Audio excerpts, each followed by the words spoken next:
Ellen, over to you. That's great, Hugo. Fantastic. Can I ask a question? It might be a bit silly, but the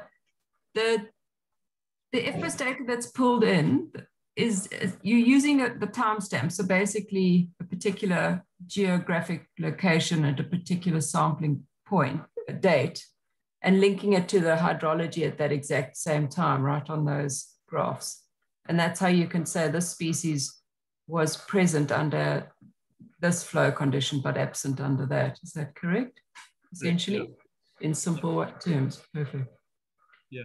So obviously the more biodiversity or fish data, and that's why it's so important to have, the historical data included as well as current data, and to encourage stakeholders to put in data in the future, because I guess the longer time series of biological data that we have, because we've got a really good time series of hydrological data, that'll allow us to make a lot more inferences about what the flow requirements are for specific species, etc. Is that sort of the plan, or the game plan there?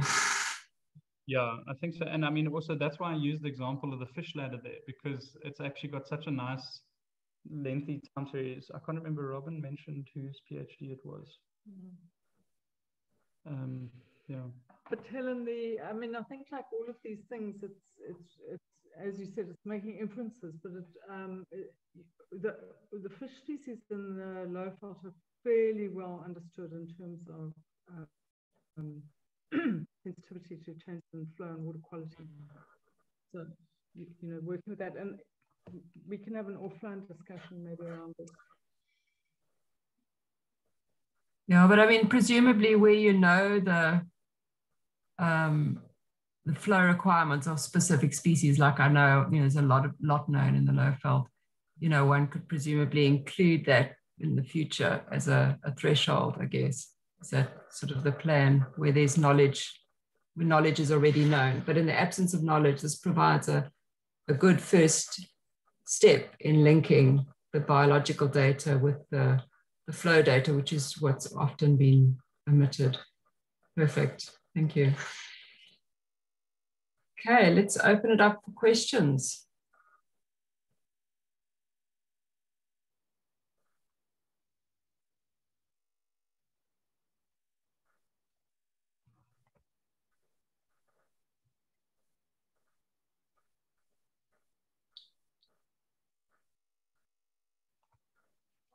Okay, quite a few comments coming through in the chat.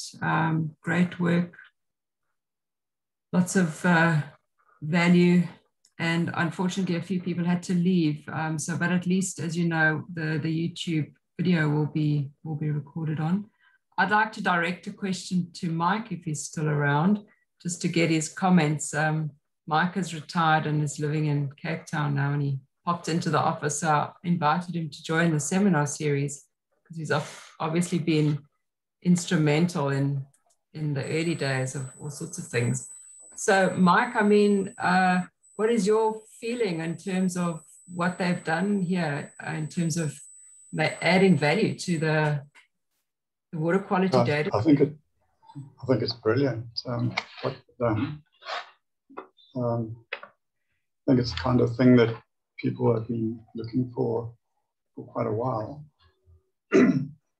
I do have a question. How much do you think depends on the personal contacts that you've been able to make in the organizations like EWS and the CMA in Nkomati? Do you think it would be transferable to other areas without those personal contacts? I can come in here and Hugo, you can add. I think having those. Sorry, Sharon, you're a bit faded, just a bit louder. Can't quite hear you. I think I was just going to say, I think having those relationships is really important. I mean, obviously, one can take data and clean it, but in trying to institutionalize it and make biodiversity mean stuff to people, it's understanding what constraints and strengths they have in managing the system, and then slowly reintroducing, if I can say, the concepts of biodiversity and aquatic health and why that's important. Mike, as you know, there's such a pressure and a shift, and I don't know in other countries, certainly in Mozambique and South Africa, on water for growth, that the aquatic health and biodiversity lens has largely been lost. And I think trying to reinvigorate or catalyze those needs some, quite important personal relationships. And I think there's enough of that around the country. I'd imagine you and Helen, you guys at FRC, and you've got that in the Western Cape, for example. Mm-hmm. And I'm sure elsewhere in the region, people have those relationships. Mm-hmm. Yeah. I mean, just to add there as well, I mean, Mike, I'll use you as an example, actually. Yeah. Right. I mean, we relied heavily, obviously, on the scripts that you have written, obviously from the ArcGIS side, that had made available all the water quality data for the zip files. But now, I don't know, obviously, who would take over that role of managing the system to update the data that's within those zip files, through the API, or if it's auto-generated. And obviously, it's highly dependent on that skill transfer. And I mean, that's what worries us always the most when people like you leave ArcGIS. Who takes over, and will they be as willing to get involved and work with people like you've been in the past with all these projects? And we find it's the same with DWS, the Hydro guys that I've been working with. So luckily, they've also been very engaging. So working with Dennis, and then, obviously when Dion left for the kind of Mpumalanga side, which was the real-time systems, Tommy came in, and Tommy was also just as accommodating, just as nice, and Teresa and all of them. So we built up a lot of relationships. And then Gerard, who when they started shifting and changing the API access points and the URLs, like he actually sent me an email to say, listen, we're about to shift over within the next 3 days, update your scripts. So a lot of it is to do with relationships. Yeah. Ultimately, the question was, what do you do if you don't have those people? Well, the system wouldn't update, the system wouldn't move forward. So it's highly reliant on actually, especially. Yeah, I can't remember how long ago it was, but when you made that visit to ArcGIS, I think it also had quite an influence. You probably need to do it by Zoom if you wanted to repeat it, and that's always a battle with people in the government, because if you get permission to stay at home that day, because the government networks are pretty awful for online discussions. But you probably have contact with Harold van Niekerk still, and he would be a good person to get to arrange something like that, or just to find out exactly what's going on with the water quality data, because it was the laboratories, I think, are only now gradually becoming active again. They had a very bad period of virtually no monitoring of water quality. I think that's one of the strengths of the IUCFA, is that they managed to keep things going by using independent labs and such like. So Harold is actually one of our key partners for the Olifants, because he's essentially taking over the maintenance role and calibration for our real-time water quality station we installed in the Resna project. And, very much involved with him, which is great to hear that you've still got these people internally. But, I don't know. I would love to ask like other people within the group in terms of the data in their countries with the water quality and quantity. I mean, we've heard with the biodiversity. I don't know if anyone has can give us an idea of what their programs look like. I mean, is it being done? Is it not being done? Is it about to kick off? Yeah, especially the water quality. Yeah. Laban or Ciro, Kevin, anyone got some insight for us? Or Robert, your project in the Rufiji?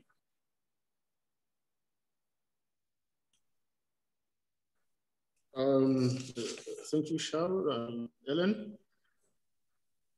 Actually, our project is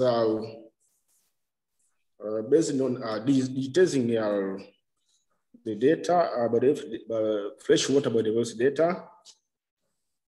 And also we, as I said, want to develop a kind of decision support tool in order to relate the biodiversity of our river with landscape variables, for example, with the housing, to see how urbanization affect biodiversity or agriculture and livestock.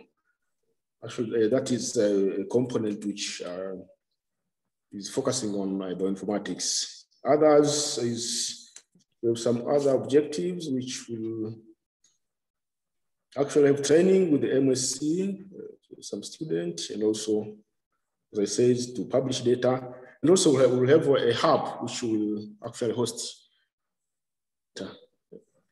So a component which is actually interesting to discuss with Hugo is about the decision support tool, to see if we can actually hire the skill to our project, if it's possible. I don't know if I made it clear. Just through you, Robert, can I ask you, when you said you've got a hub, just explain what you mean by that. Is that a kind of... The hub is like a platform. It's like a portal where we'll be just publishing general data. And then we'll have a decision support tool to analyze the data for the policymakers. Yeah, so we'll have publishing, yeah, that's like the data which is available in GBIF. And then in addition to that, we'll have that tool for analysis. And Robert, is there much hydrological and water quality data collected in country that's sort of, you know, available for mobilization? They are actually in another ecosystem which is not part of our study, the Rufiji River. I think they are, Rufiji River is, they are some, I think they are doing some water quality, but not in our part. Yeah, it's another project. Is I don't know which is a funder, but I think they're doing something on monitoring the water quality in some kind of region. Yeah. So there's no sort of national system that currently monitors it or makes it available? No, no. Okay.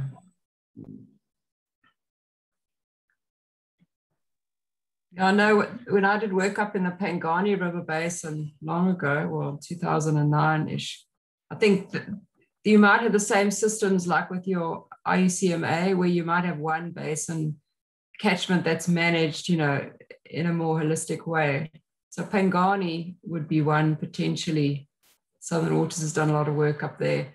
And, you know, I don't know how much real-time monitoring there is, but that, I guess it would be variable around the country, just like it is in South Africa, where we have some catchments that are super on the ball and others that are unfortunately just not able to, you know, stick to the mandate of monitoring on a regular basis. Yeah. You said in Pangani there is a project which is monitoring water quality? Yeah, I mean, the Pangani Basin, I don't know what the right word is, authority or what have you, have been doing quite a lot of work funded internationally and locally, I think, on, because I did work there in 2009. I can send you the details independently if you like, just to see what's been going on. Yeah, I wasn't aware of that. I'm happy to receive some information. Absolutely, I'll send it to you in an email. So Robert will be chairing his project probably towards the end of July, together with the other project that's sort of linked to his. So we'll be hearing from him. That'll be great. Are there any more questions from the group?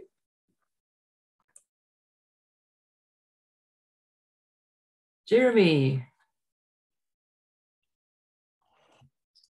Thanks, Hugo and Sharon. yeah, really cool system, and so nice to see something drilling down into the real nuts and bolts of the river kind of conservation interface and grappling with that. It's, yeah, I feel inspired. Kind of following on from where the conversation's been going with the importance of relationships, I thought it was really cool to see that one of the things you showed us earlier, where there was an opportunity for people to log when something notable had happened in the flow, and it could actually document some of the details and some of the response to that red flag or whatever it would have been. And yeah, I thought that was really neat and a really cool way to involve real humans in a system that's largely just data. But I'm curious, is that an option for those water managers in particular, where they can actually have a little portal where they can add that? And how do you entice them to log those reports?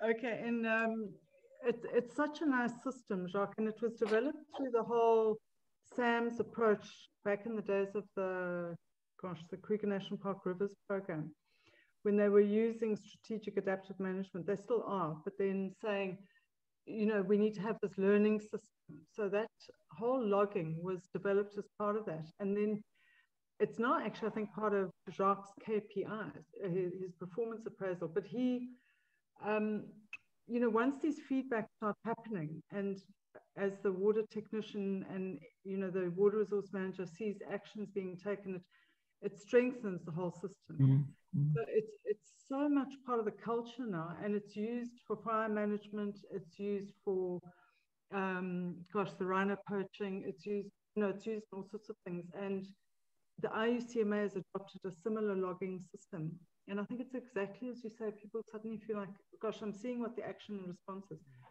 And it's interesting, it's used in other countries. I've seen it recently, a presentation on it in Chile. Australia, they tried to introduce it, and for some reason it doesn't seem to be so strong there. But it really gives a personal face, and where stakeholders are getting so tired around water of saying, I raise issues and nothing happens. It's that kind of almost peer review space. Sorry, Jim, you said you were going to do something and you haven't, and it's that kind of, in a gracious way of building in transparency and accountability. And it's absolutely something that we would link in as part of closing the management loop stuff. Yeah, absolutely. Awesome. Thanks, Sharon. That's awesome. Laban, you had your hand up earlier. I'm not sure if you still want to make a comment or ask a question. Laban? Thanks. Thank you. There's a comment that I'd like to make. So throughout these seminars we have had, I have made an observation that the platforms that are handling information are diverse, and they have strength and weaknesses. So I think going forward on this platform of people and institutions working on freshwater biodiversity information systems in Africa, we might need to harmonize all these platforms and probably come up with one that can handle all the data types and sources and use it. The reason I'm saying that is that now this is a new insight, which is very interesting for water quality. And we also have interests in also including water quality data, because we have a lot of it in our platform. But then how do we start? So I think if there is a way of getting all these platforms into one, and then everyone is using that, it would be a good move. However, I think if we did that, then we would need to build the capacity locally to maintain the systems in, let's say, individual institutions or countries. So if that is feasible, I think it would be a good idea for us to come together and we push for that harmonized platform, and we would be willing to support that. Thank you. Great, thanks so much, Laban. I think, yeah, I think we've had a lot of comments after the presentations as well about, you know, the benefit of piggybacking on other systems that have, you know, been developed in other regions that can be harmonized. Quite how it would work from a technological perspective, you know, having one system for Africa, it probably give me sleepless nights, and I'm sure Tim could speak to that because we've had those sort of chats a little bit. But there is a lot of interest, even with Astrid in Austria, who's, you know, likes the system. She hasn't seen inwards, and I'm sure once she sees your presentation, she wasn't available today, unfortunately. You know, it brings another dimension to the biodiversity data, you know, in terms of the drivers, but how we can go forward as a group to develop or to harmonize the different systems without feeling like it will become completely overwhelming from, you know, a technological perspective. Don't know if anyone else wants to leap in and comment to that, but that's a good, a welcome comment, Laban. Helen, if nobody else is leaping in, leap away. I'll leap away. Yeah, Laban, thanks for that. And Helen, I agree with your comments. So I suppose, you know, without killing ourselves with seminars, that might be an interesting topic for us as the JRS group. So Helen, I suppose there I'm looking a bit towards you, you know, in a continuation of this, and that being a specific topic. I'm a little bit, I get a little bit nervous when, you know, when we talk about one system, because, you know, you've just seen over time how they fail, and they often fail because they're not meeting the user demands, or they're not appropriate in a context. So I would be interested, I suppose, in exploring some of the key principles that have come out of all these different platforms. And maybe then one's talking about a kind of a framing architecture. I don't mean just a technological architecture, but that as well, that guides these various platforms and allows for harmonization without them being, you know, exactly the same. So it's not a blueprint. It's kind of principles that can be transferred, and then the support is given to all of us in applying those principles. You know, there's been things we've heard of, you know, from the other presentations that you think, gosh, that's an important one to think about, you know. So that might be a useful collaborative discussion. Thanks, Sharon. I agree with you totally. And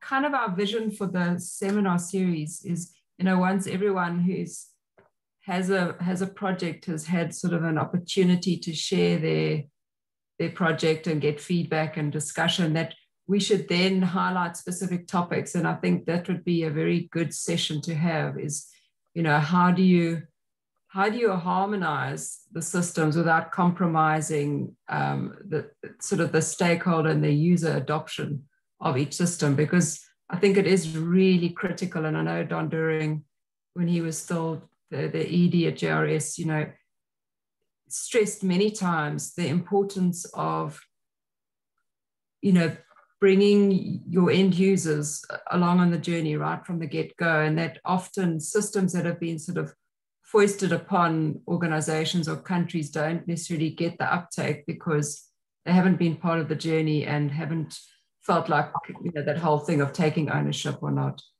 But I think it would be a really good session to have in terms of identifying those principles. And then again, maybe even a separate session trying to unpack the potential technological synergies, you know, to prevent reinventing the wheels and to transfer what's been done on some projects to other ones. Whether it would need a separately funded project to allow for that is, something that would probably come out of that discussion. But I think it would be really useful to certainly have those two conversations. Perfect. I must say, I think also like a low-hanging fruit, or kind of achievable goal wouldn't be to try and get everyone into one system, but rather sharing components of systems with other people. Like, sharing, because I mean, from a technical point of view, we might represent hydrology in one way, which someone else might find useful, in Uganda or, wherever that might be useful. Then you share that kind of knowledge is another way of doing it, rather than everyone going into one system. I don't think it would work very well if it was in one system. As I say, I mean, the IUCMA might have ample data available to them, allowing them to do all these fantastic different representations and analyses, and it might not be applicable somewhere else. So the system wouldn't work for them. Of course, I mean, the underlying data is what drives it at the end of the day. If the data is not there, then I think, it's limited. Excellent. Any other questions? We sort of hitting the magic pumpkin 12 o'clock. But certainly from my side, that was a fantastic session, guys.